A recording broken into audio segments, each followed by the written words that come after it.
Gente, exatamente.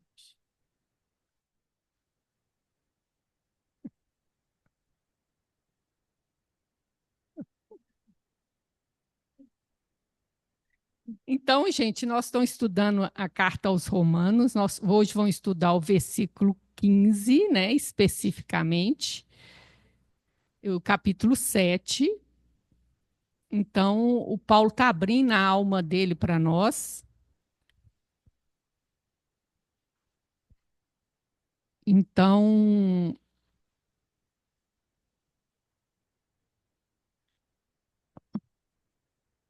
vamos ver se agora vai.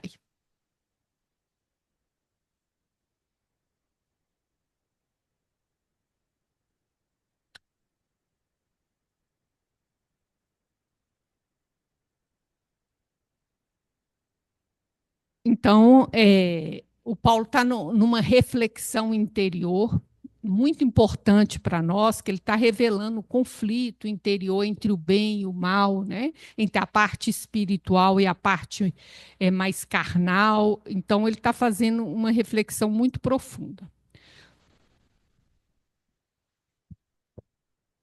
Porque bem sabemos que a lei é espiritual, mas eu sou carnal, vendido sob o pecado. Porque o que faço não o aprovo, pois o que quero, isso não faço, mas o que aborreço, isso faço. E se faço o que não quero, consinto com a lei que é boa, de maneira que agora já não sou eu que faço isto, mas o pecado que habita em mim. Porque eu sei que em mim, isto é, na minha carne, não habita bem algum, e com efeito o que querer está em mim, mas não consigo realizar o bem. Então, Paulo está relatando um conflito que ele tem interior. Né? Ele estava tratando para nós a importância da lei na salvação, e agora ele entra para uma experiência pessoal dele, onde ele fala que ele entende, ele aceita que a lei é boa, ele gosta da lei, deleita na lei, né? Ele acha ela importante, ela é espiritual.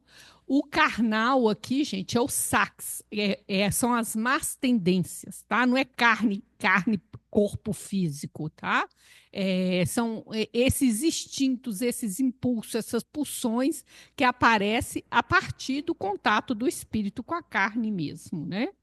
Então ele fala isso, que ele faz o que ele não gostaria de fazer, o que ele quer fazer, ele não consegue fazer. Então ele percebe essa força que mora nele, que é essa força da carne. E é isso que nós vamos tentar entender mais profundamente um pouco hoje. Então, ele vai mostrar para nós aí nessa tradução, comparando as traduções, né? Eu faço o que não aprovo, eu não compreendo o meu modo de agir, eu não entendo o que eu faço, porque o que eu quero, o que eu prefiro, o que eu desejo, eu não faço. Mas o que eu odeio, o que eu detesto, o que eu aborreço, isso eu faço, né? Então, ele está mostrando para nós esse conflito aí. E nós vamos trazer a Joana para nós, para ela nos ajudar, tá? É Diretrizes para o Êxito, o livro. Capítulo 17, as más inclinações. Essa tendência perturbadora para fazer-se o que se não deve, em detrimento daquilo que é correto e ideal, remanesce na criatura humana como efeito das experiências primevas do processo da evolução. É de baixo. Não. Isso. Então, gente, olha, isso aqui que é carne, má inclinação. Kardec vai chamar no Evangelho segundo o Espiritismo, que são a carne, quer dizer as más inclinações, e Emmanuel também, ele já conceituou para nós aqui a carne como isso. Então, a Joana vai estudar a carne, ou seja, a sax, ou a má inclinação. Isso é que é o texto dela. Então, ela fala que essa tendência perturbadora, né? Para se fazer o que não se deve no lugar do que é correto, ideal, Aí ela vai falar que isso é um remanescente de um processo evolutivo nosso. Então, essa tendência, né?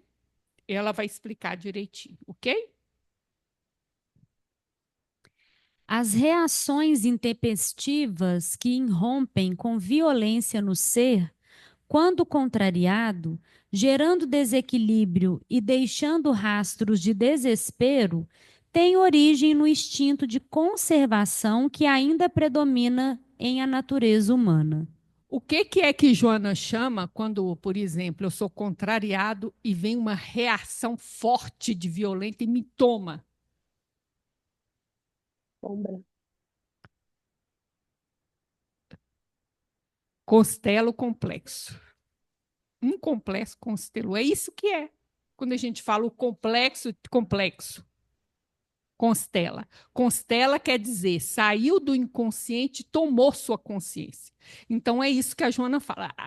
Aqui, você fala coisa que você não queria, você faz coisa que você não queria, isso chama constelar. O complexo estava lá quietinho no inconsciente, e vamos supor que o ego está aqui na consciência andando. Ele sai de lá, toma o ego, faz o que ele quer, depois ele sai, o ego fala assim: não acredito que eu fiz isso, não acredito que eu falei isso. É o complexo. Então, é uma reação intempestiva, ou seja, inesperada, que irrompe com violência no ser. Isso é o complexo, tá? Quando foi contrariado. Então, a Joana colocou aqui para nós a causa. Nesse caso, foi porque foi contrariado, tá, gente? Tem outras causas, porque tem vários complexos, tá? E aí, esse tem origem no instinto de conservação. Então, gente, você vê que é uma reação, e a reação é que serve para a gente se conhecer, tá? Então, se a gente for no processo, olha, eu sou contrariado, aí eu entendo isso como agressão, só que isso aqui é muito rápido, eu não percebo isso. Aí o que acontece? Eu aciono o instinto de conservação, o complexo tomou, eu venho eu respondo com a raiva, né? A violência. É isso. Toda vez que eu respondo com a raiva, eu ativei o instinto de conservação. Então, gente, isso aqui não tem como eu deter. A partir do momento que eu acionei o instinto de conservação, a raiva vai me tomar, não tem como deter. A pessoa não é senhora de si mais. Então, no autoconhecimento, a gente tem que trabalhar por que eu entendi isso como uma agressão. É a minha interpretação que é o autoconhecimento. Entendeu? Por que, em que eu me senti agredida, em que, onde. E é esse olhar que eu tenho que trabalhar no autoconhecimento para não acionar o instinto de conservação, entendeu? Então, esse complexo mostrou uma parte de mim. E o autoconhecimento visa exatamente isso, tá?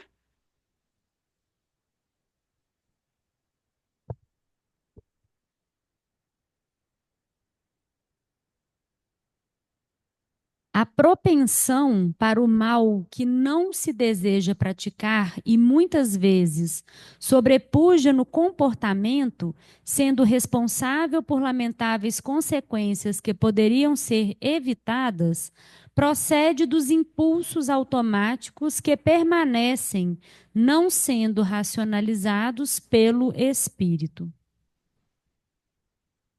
Então, gente, aí que está acontecendo. Fui tomado por aquela violência, né?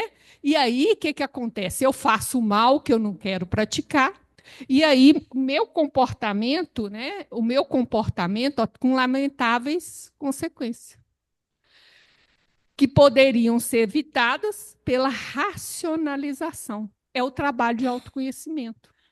É aquilo que a gente colocou aqui um pouquinho atrás. Olha, a partir do momento que esse complexo me tomou, eu vou fazer coisas que eu vou me arrepender, com certeza. Então, o trabalho de racionalização está ali na interpretação do que aconteceu, tá? Vai servir para quê?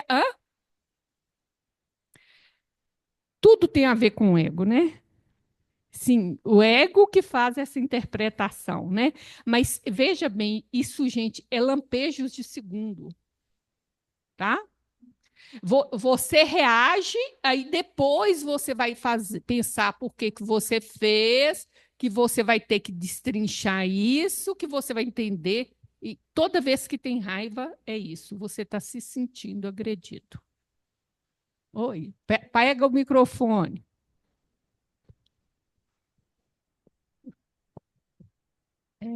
Senta mais pertinho dela, assim. Pode falar.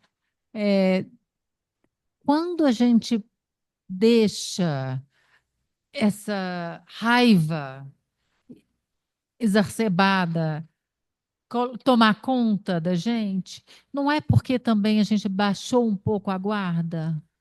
Mas o problema é isso que a gente não entende, gente. Eu tenho conteúdos no inconsciente que eu nego, não trabalho, deixo lá. Eles têm energia.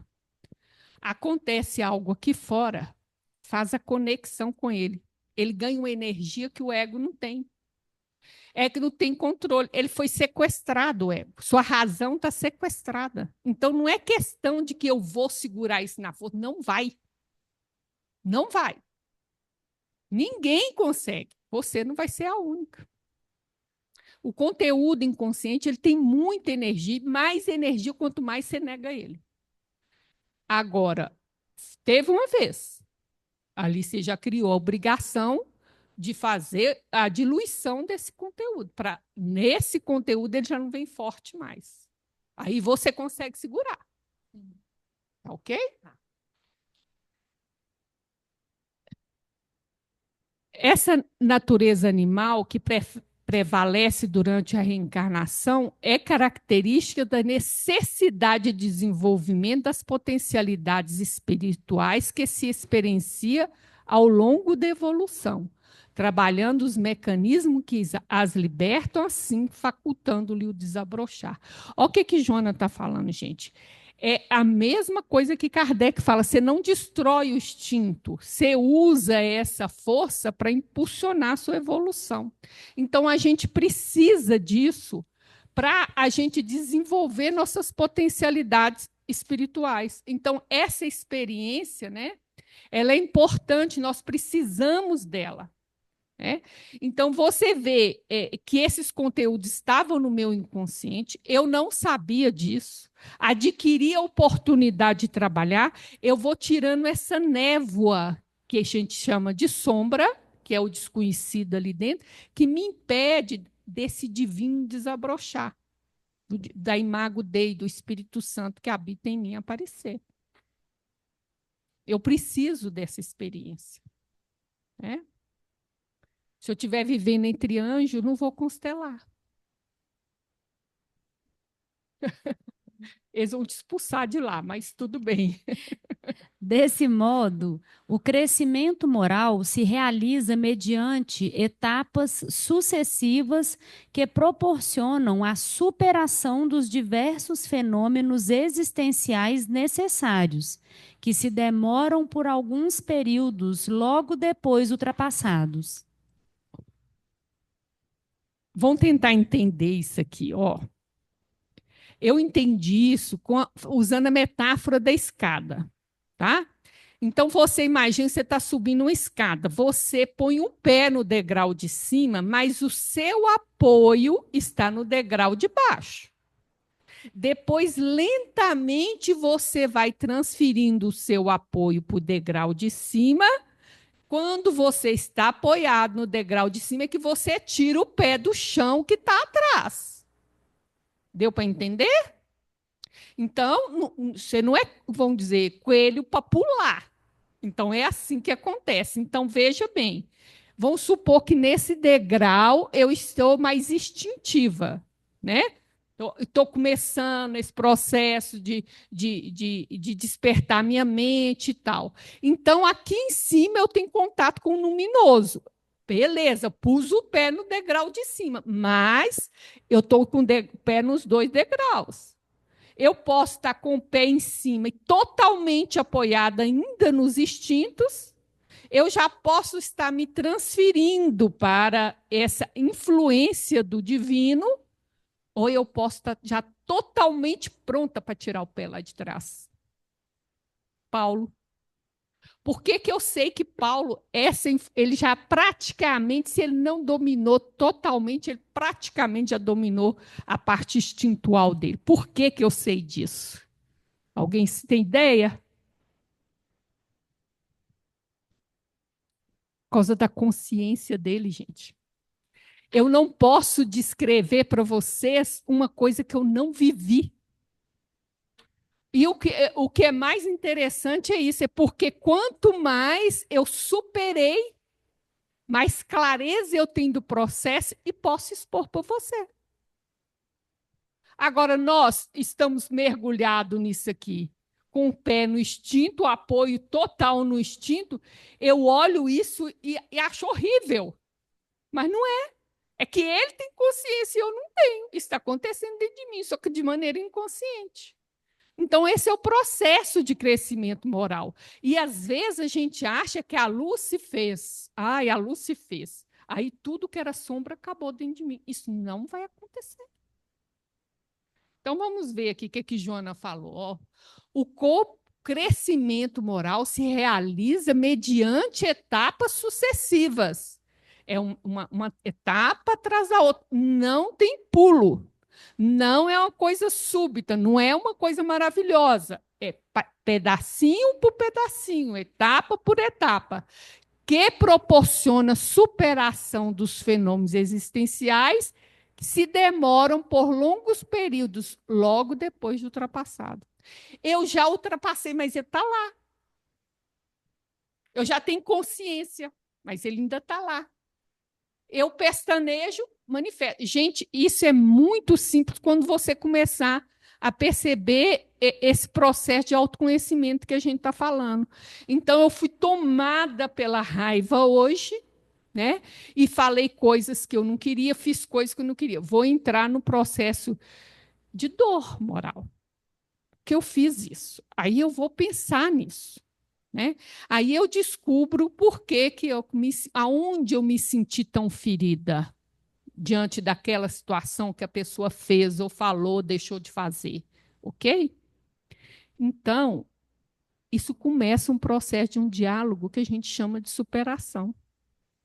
Essa situação vai se repetir, só que ela vem mais fraca, mas ela vem. E aí eu consigo segurar.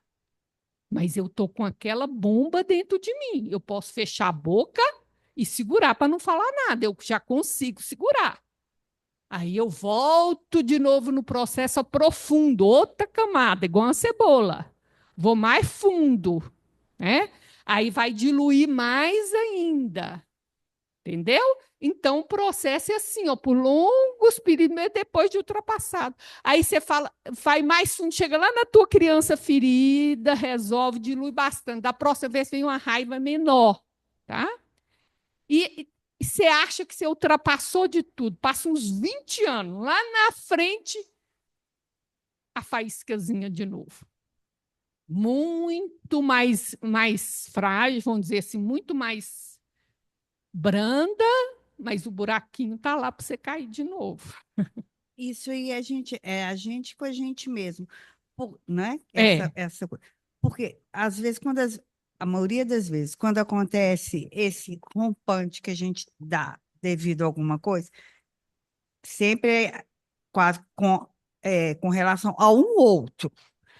Aí, O outro, olha bem, eu me descontrolei com o que o outro falou. Isso, Eu me descontrolei com o que o outro fez, mas o outro não fez nada. Não fez nada. Isso que eu tô, não, eu estou falando que o escape que a gente usa que o outro é culpado. que o outro é. Por isso que quando acontece isso e a pessoa depois quer tirar algum tipo de satisfação com você, essa DR, esse contexto dela querer saber o motivo daquilo, por que foi, não diz respeito a ela.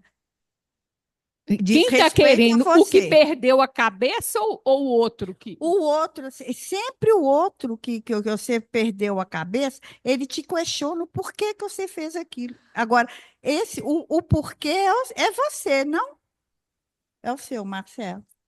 Pois é, aí, gente, é o seguinte: essas coisas dependem de quem você está falando, da intimidade que você tem com a pessoa. Né? Porque, às vezes, por exemplo, é minha irmã. Né? Às vezes eu tenho liberdade com ela. Eu falo assim: o que é aquilo que você perdeu sua cabeça daquele jeito? Aqui você está doida? Entendeu? Que eu tenho intimidade com ela para falar assim com ela. Mas se eu falar isso com você, você se sente ofendido. Eu não tenho intimidade com você para chegar para você e falar assim. Então, depende da intimidade. O problema que eu acho nisso, Júnior, é que a gente perde a cabeça. Quem perdeu a cabeça? Fui eu. Uhum. Como que o outro pode ter entrado dentro de mim e feito eu perder a cabeça? Ah, mas a gente interpreta assim. A gente fala assim: eu perdi a cabeça porque ela gritou comigo. Eu perdi a cabeça com ela porque ela foi sem educação comigo. Eu perdi a cabeça porque eu pedi isso para ela e ela não deu. Não é não, Não é, não. Não, isso eu sei. né? Mas a gente interpreta isso porque, como eu coloquei a causa no outro, quem que tem que mudar? O outro tem que aprender a ser mais educado, a falar direito comigo, fala baixo comigo, não grita comigo, me trata bem. Então o outro tem que mudar. Entendeu, gente? Isso é a maneira de fugir. Agora, essa DR de tirar a coisa a limpo, eu acho que depende muito da intimidade que você tem com a pessoa. Muito da intimidade. Né? Vânia, Não dá para falar, Vânia, você vai tirar, não vai tirar, porque você vai ter que resolver com você mesmo.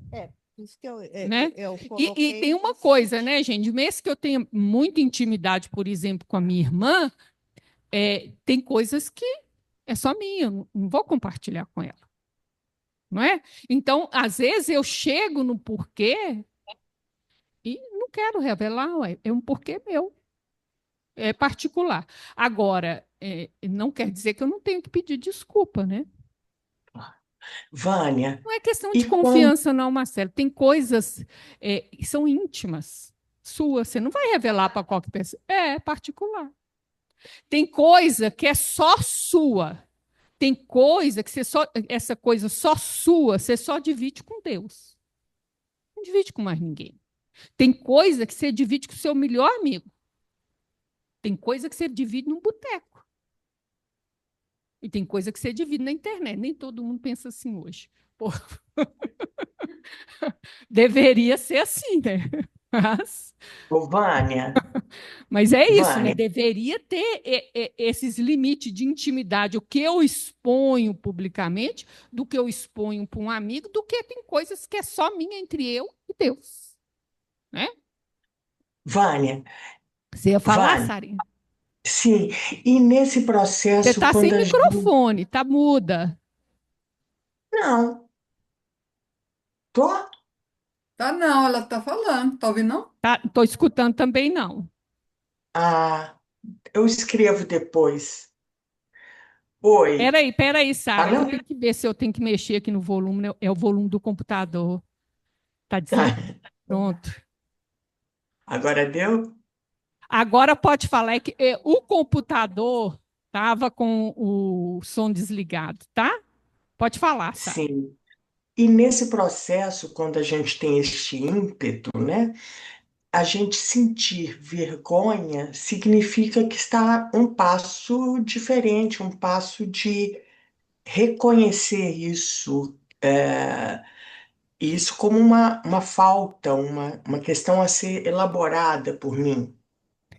Mais ou menos, sabe por quê? Que depende o que você está chamando de vergonha. O correto, Tati? veja bem, a Joana tem 2 textos em conflitos existenciais que eu te chamo para você ler. Um é culpa, o outro é vergonha. Então, Uhum, veja bem, nenhum dos duas coisas é boa, né? sim. Então, quando eu sinto culpa, eu fico me machucando vamos dizer assim, porque a culpa ela é boa quando eu falo assim, pisei na bola, levanto e conserto. Uhum, Levanto, vou ver o que eu faço, o que eu vou fazer. Se eu ficar lá na choramingação de eu sou ruim, de que eu não presto, é horrível, né? E a Claro. vergonha vem dessa outra parte que eu falei, eu sou ruim, eu não presto. Não é, eu fiz algo errado. Eu sou de origem divina, eu não sou ruim, eu não presto, isso não existe. Então, o problema da vergonha que ela vai trabalhar, que isso é um condicionamento que a gente adquire e que é mais difícil o tratamento que a culpa. Porque a culpa é eu fiz algo errado. Na vergonha, eu sou errado. Não posso. A minha essência é divina, como assim? Então, eu tenho vergonha do que eu sou. Então, isso é mais grave, entende? Eu não sei se você está falando vergonha nesse sentido. O correto é a gente ter essa dor moral, fiz errado mesmo, é igual o Paulo estava falando assim, eu já sei como é certo, e mesmo sabendo como é certo, eu fiz o que é errado, vou ver o que aconteceu, me debruçar sobre isso, chorar, procurar consertar o que for possível. O certo não é nem a culpa e nem a vergonha, entendeu, Sara? Entendi, sim. E depois você procura o texto lá, porque ela vai trabalhar isso, né? E Jesus o tempo inteiro, você vê ele falando, ó, fica de pé para a Uhum. batalha e dentro de nós mesmos. E o que vai fazer a gente vencer essa batalha é conectar a minha energia divina, o saber que eu sou filho de Deus. Então, eu não posso ter vergonha por pior erro que eu tenha cometido. Ok, gente? Você ia falar, Alicia? Ó, Não. As sequelas deles decorrentes prosseguem por largo tempo na condição de atavismos que se repetem automaticamente, produzindo mal-estar ou conduzindo a aflições. Então, vão entender isso, gente. Olha, enquanto o problema é o seguinte: vamos imaginar a nossa mente como uma casa, tá? Então, eu tenho a sala de estar. A sala de estar é que eu faço comunicação com o exterior, é a minha consciência que está conversando com vocês aqui agora, né? Normalmente, a maioria de nós, essa sala é muito mal iluminada, ela está numa penumbra, eu não conheço quase nada de mim, e nem sei que nessa casa tem um porão que eu nem sei que ele existe. E é essa a situação. Se eu começo um processo de autoconhecimento, eu começo a iluminar essa sala.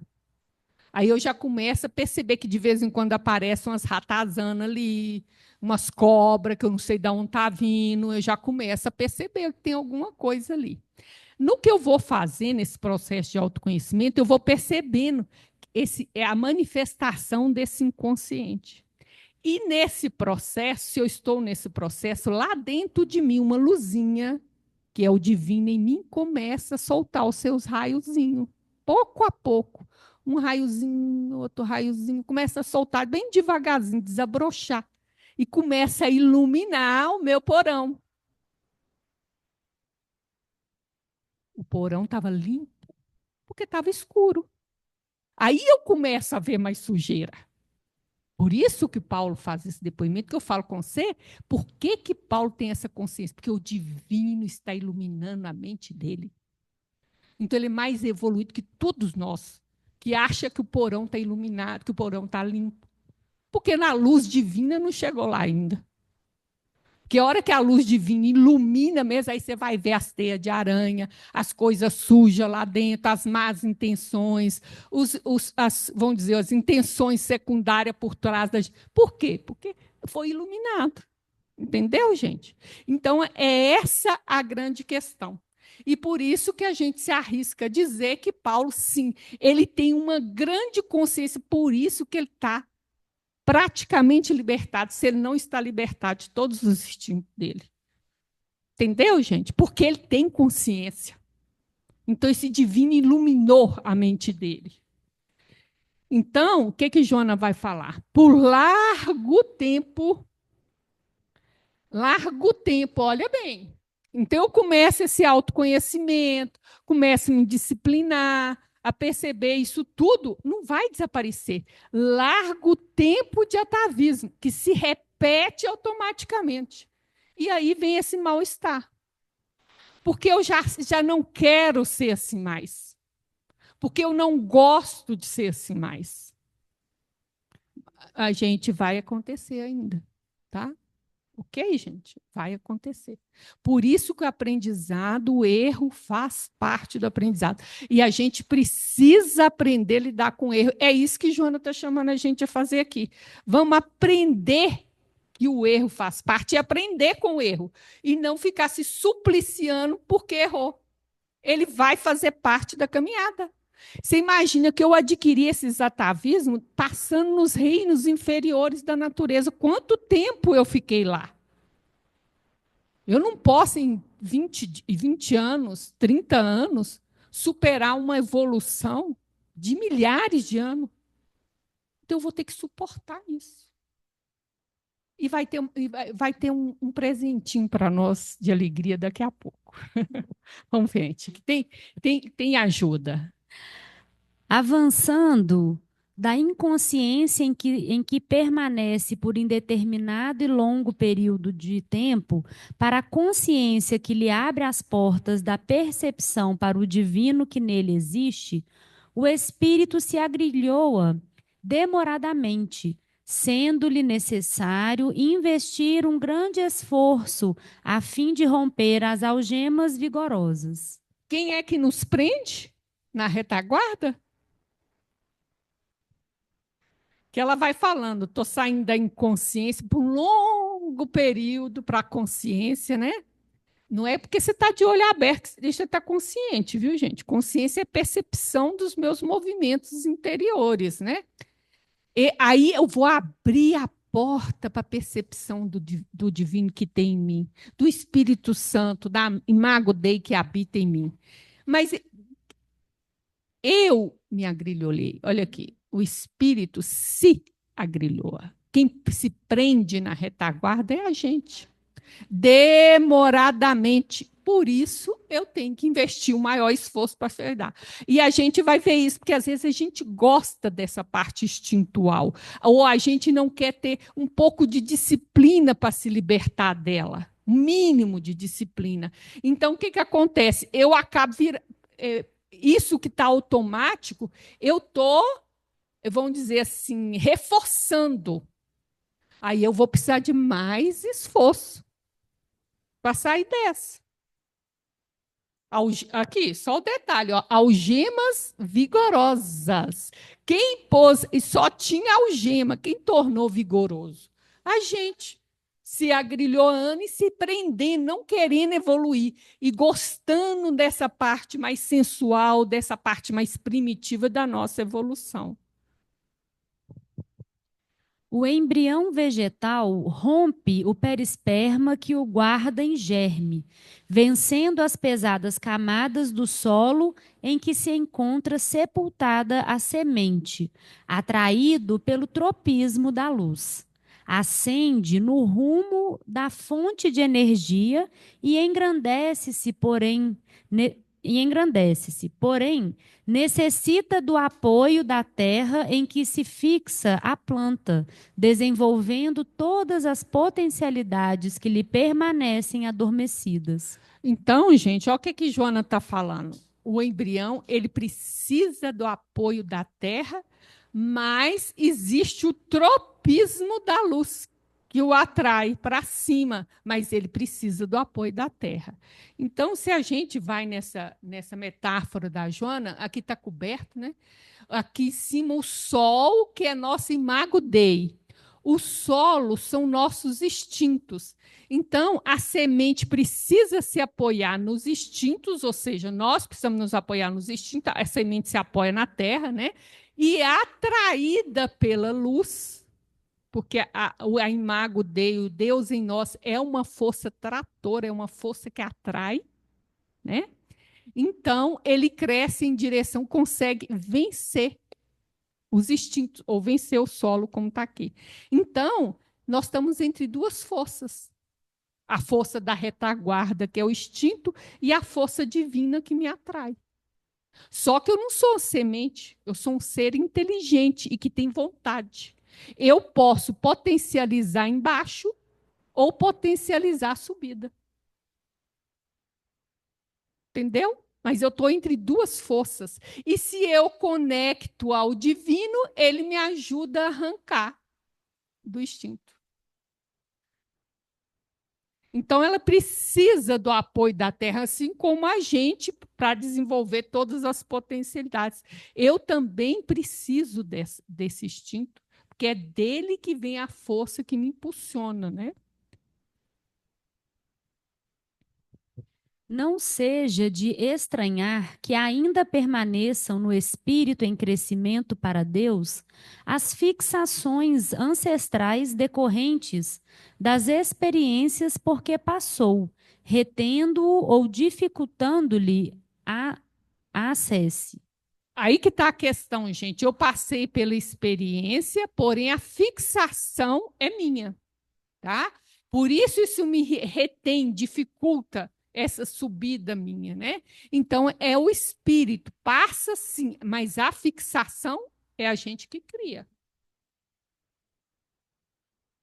Mediante esforço bem direcionado e constante, são vencidos os impedimentos e os atributos de sublimação rompem o cárcere em que se demoram retidos, facultando o alcance da plenitude. Aí que Jonas está falando, olha, gente, tem que ser esforço bem direcionado, porque você vai perder energia se você não souber para onde ir.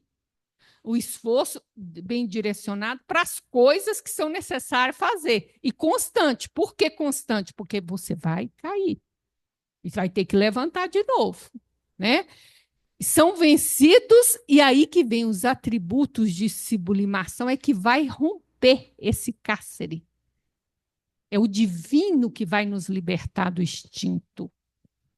Em todos aqueles que aspiram à autorrealização, ultrapassando os limites nos quais se aprisionam, a força da retaguarda compete com a atração da grande luz. E é isso aí. Então, nós estamos entre a luz e o instinto, entre o animal e o anjo, crucificado, literalmente.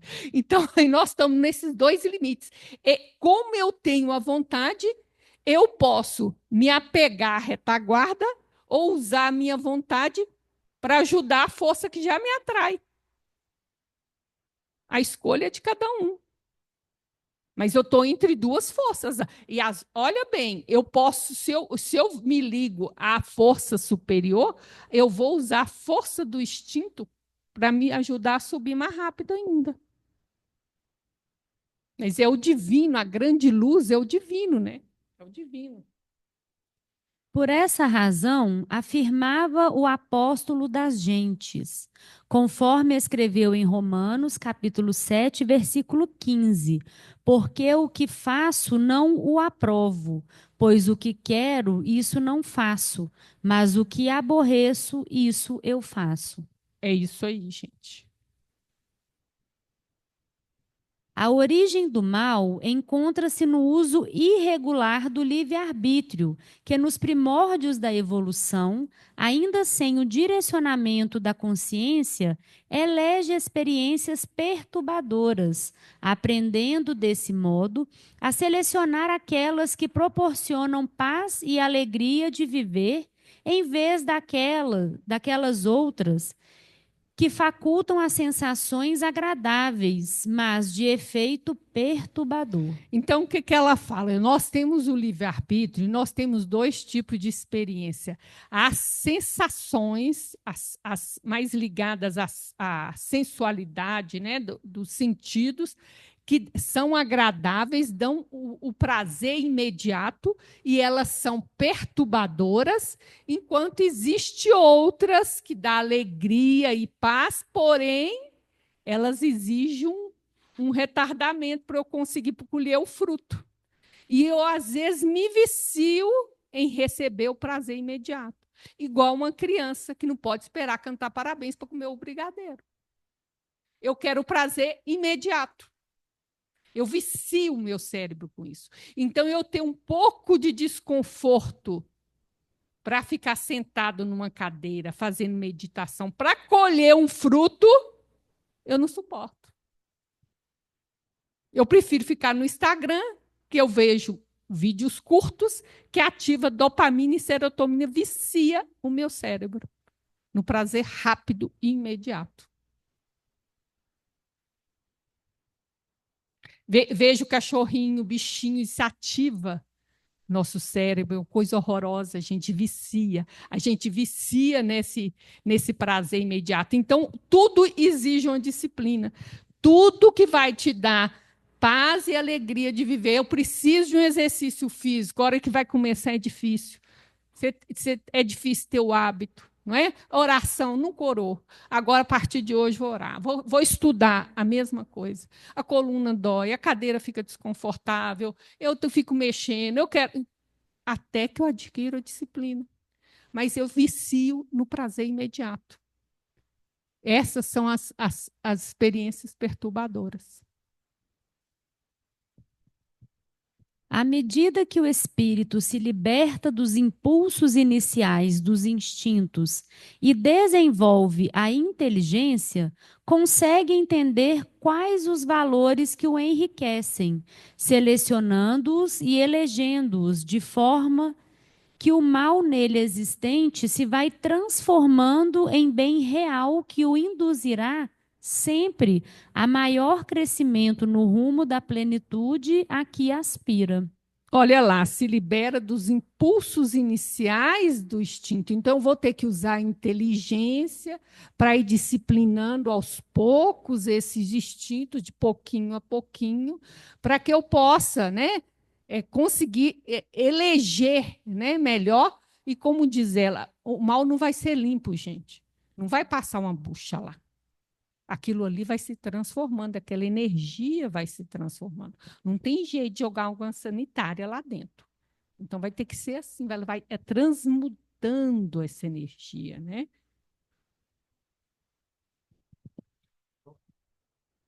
O tipo de energia ela vai mudando, vai se desmaterializando, vai se tornando mais sutil, vai colocando mais coisa boa, vai renovando aquilo ali. É pouco a pouco, né? É uma coisa lenta, como diz a Jona. Desse modo, o mal é relativo. Eu só falar o seguinte, Jona está falando de mal aqui, gente, mal enquanto eu, indivíduo, tá? Porque ela tem outros textos a respeito do mal. Ela não está filosofando o mal, filosófico, ela não está fazendo isso, não. Ela está falando assim, esse mal enquanto erro, enquanto pecado, no meu processo evolutivo. Ela tem vários textos sobre o mal, tá? Que aí ela filosofa. Não, aqui ela está falando disso. Ela está falando lá das más tendências. Vamos pôr no contexto. Desse modo, o mal é relativo e faz parte dos mecanismos existenciais, sendo, portanto, uma experiência iluminativa, a princípio grotesca e agressiva, transformando-se em reminiscência que sempre adverte no momento da decisão de qual o caminho a percorrer. Aquele complexo que eu constelei foi uma experiência grotesca, agressiva, mas ele me mostrou um conteúdo que existia dentro de mim e que eu não tinha consciência. Eu posso aproveitar essa experiência, né, como uma experiência que vai me iluminar, que vai me fazer crescer, ganhar consciência, né? E de outras vezes eu vou ficar mais atento que aquilo para mim é uma ferida. Isso, assim, é uma ferida para mim. Então, quando eu vejo, eu tomo cuidado, que eu já sei que ali é o meu calcanhar de Aquiles. Ok? Então, dá para servir, olha, como reminiscência, para me lembrar. Nisso aí, tocou, a fera vem. Então, né?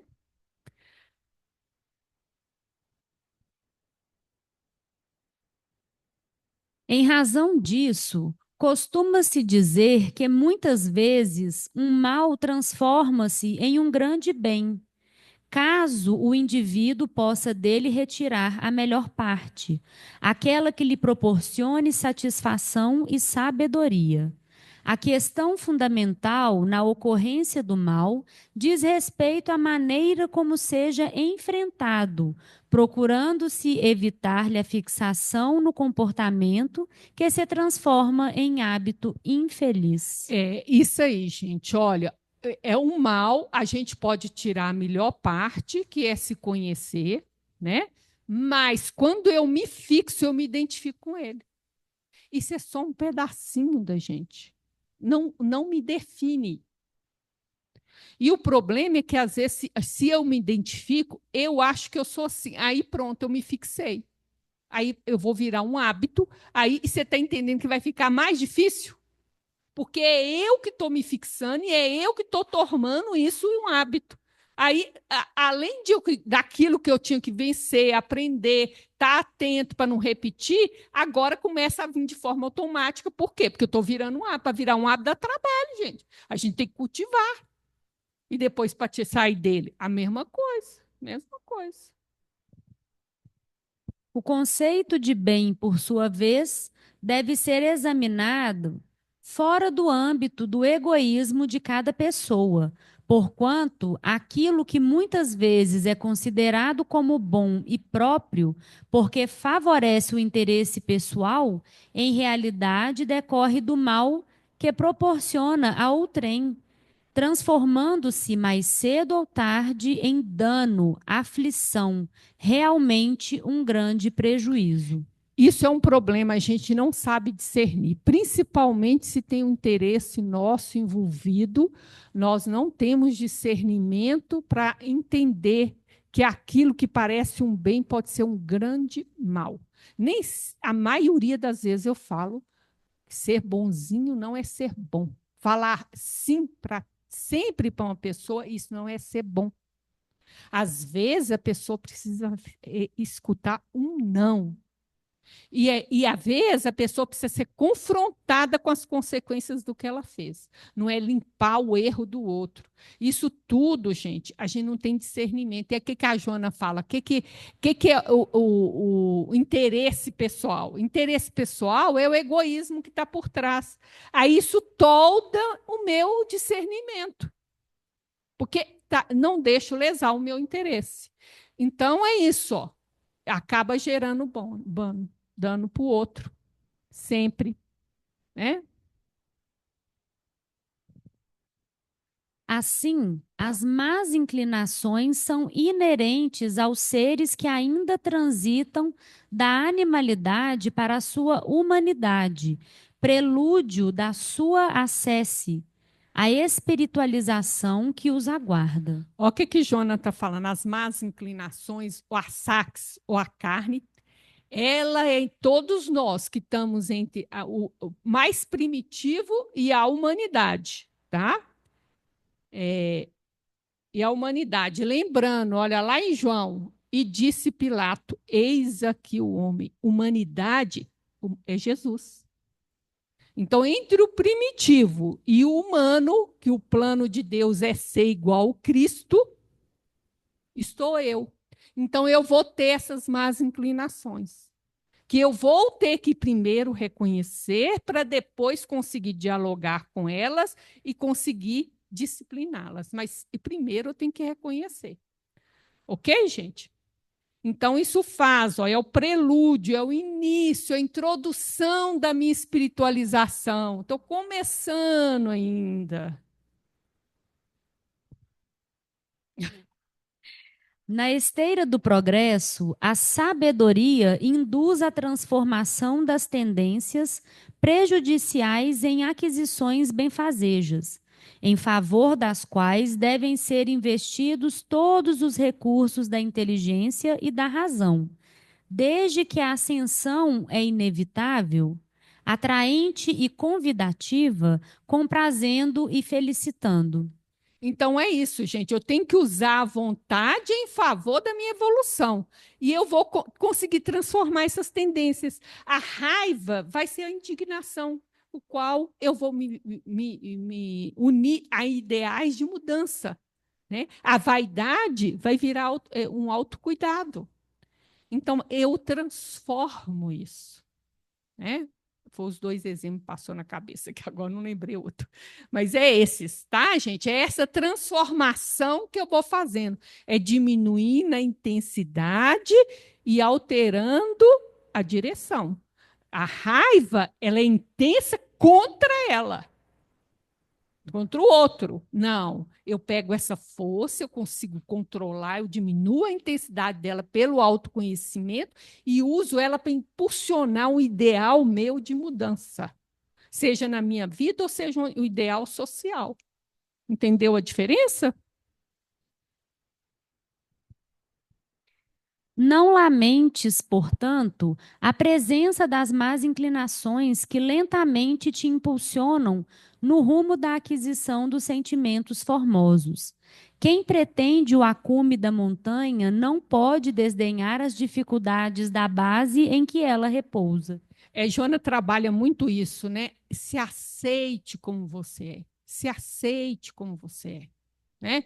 Agora, não se identifique com isso. Entenda que isso é uma fase e aceite essa fase. Aceite. Senão você. É aí que você não muda nunca. Quem se compraz na escuridão somente valoriza a claridade quando por ela beneficiado. Caminhando em pleno nevoeiro, o sol prossegue brilhando, embora o viandante, mesmo beneficiado pelos seus raios invisíveis, não o veja. À medida que a neblina se dissipa, mais favoráveis se apresentam os recursos que o indivíduo alcança, olvidando-se logo depois da bruma que o confundia na região ora vencida. O mesmo fenômeno acontece com as más inclinações. Então, gente, eu entendi essa metáfora da Joana assim, ó, na minha mente eu estou inconsciente, não me conheço de noite, é uma bruna, mas o divino cuida de mim. Ele está ali, é ele que orienta a minha evolução, o divino que mora em mim. Ele atrai as situações que eu preciso. Então, ele cuida de mim. E não só dentro, fora também, mas eu não percebo, porque eu estou tomada pela luz. Eu não consigo, pela neblina, então eu não consigo perceber esse divino cuidando em mim. Na medida que essa bruma vai se... Mas o que acontece? Eu sou beneficiado por ela. Mas, à medida que essa bruma vai se desfazendo, eu vou conseguindo dominar um pouco essas más tendências, vou conhecendo um pouquinho, acendendo a minha consciência, eu começo a ver como é realidade que o divino cuida de mim. E aí chega um momento que eu nem lembro que teve uma bruma um dia. Essas más tendências, isso tudo, já não está, já está vencido. Já está vencida. Não te detenhas, pois, porque ainda lhes assinalas a presença no teu mundo interior e no teu comportamento externo. Insiste na sua eliminação, ampliando o campo das tuas conquistas. Cada vitória, por menor que seja, sobre os impulsos primários e prejudiciais, constitui-te conquista valiosa no rumo da espiritualidade. Da mesma forma como não te deves afligir por vivenciar esses impulsos ancestrais, não te permitas acomodar ante as suas manifestações. É isso que a Joana está falando. Você vai notar essas más tendências dentro de você e no seu comportamento. Persista na eliminação, mas não vai te acomodar. Uma coisa é eu aceitar, outra coisa é eu me acomodar. Ó, acomodar aqui, ó. Uma coisa é eu me afligir. Gente, né? É um processo de libertação. Então, o que a Joana fala? Cada vitória, gente, isso é de pouquinho a pouquinho. Eu tenho que procurar as pequenas coisas, as minhas lutas têm que ser pequenas. E é isso que vai me fortalecer. Não encara o grande, encara o pequeno nas minhas tendências. Quais são as minhas más tendências? Onde ela está se manifestando? Ataca nas pequenas coisas. Que é isso que é vitória. Tá? Não se afligir, mas não se acomodar. Medita e considera a excelente oportunidade de que dispões para o crescimento íntimo por meio do bem, laborando afanosamente pela tua transformação moral para melhor, sempre e incessantemente. É isso. O trabalho sempre incessante, não desanimar e não se afligir, não se acomodar, né? A escada ascensional não possui último degrau, sempre havendo patamares mais altos que aguardam pelos argonautas espirituais. Jesus desceu até o ser humano na pequenez deste, a fim de que a sua grandeza servisse-lhe de estímulo para crescer até ele. Não te detenhas. E, gente, se eu estou numa escada que não tem fim, sempre vai ter alguém atrás e alguém na frente. Então, eu estou me aflito por causa de quê? Agora também não vale sentar na escada e ficar na acomodação, né? Mas de pazinho em pazinho, aos poucos, aí a gente vai vencendo isso. Alguém gostaria de falar alguma coisa, gente? Então, gente,